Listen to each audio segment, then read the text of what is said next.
Calon Gubernur Sumatera Utara nomor urut 2 Edi Rahmayadi melakukan kampanye di lapangan Kebun Lada, Kota Binjai. Dalam sambutannya, ia meminta doa restu warga Binjai untuk menuntaskan utang yang belum ia kerjakan saat menjadi Gubernur Sumatera Utara. Kedatangan calon Gubernur Sumatera Utara dalam acara Maulid Nabi Muhammad di lapangan Kebun Lada Binjai disambut oleh ratusan warga dan simpatisan pendukungnya.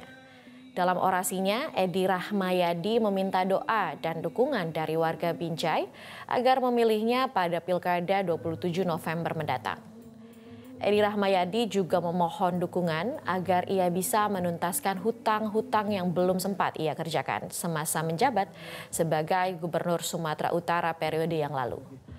Untuk merawat Sumatera Utara agar rakyat Sumatera Utara menjadi sejahtera.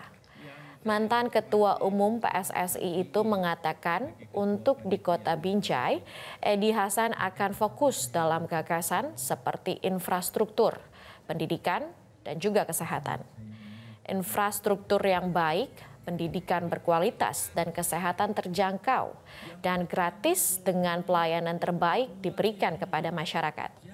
Edi Rahmayadi juga mengatakan pembangunan di Kota Binjai harus dilakukan bersama dan selaras ke depannya antara Gubernur Sumut dengan Wali Kota Binjai, sehingga pembangunan 3 hal tersebut terwujud dengan baik.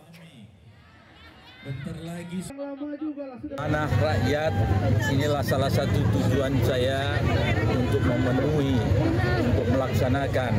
Pastinya ada pekerjaan-pekerjaan, hutang-hutang yang belum saya tunaikan, yang mana merawat Sumatera Utara. Merawat Sumatera Utara berarti menjaga rakyat Sumatera Utara agar bisa menjadi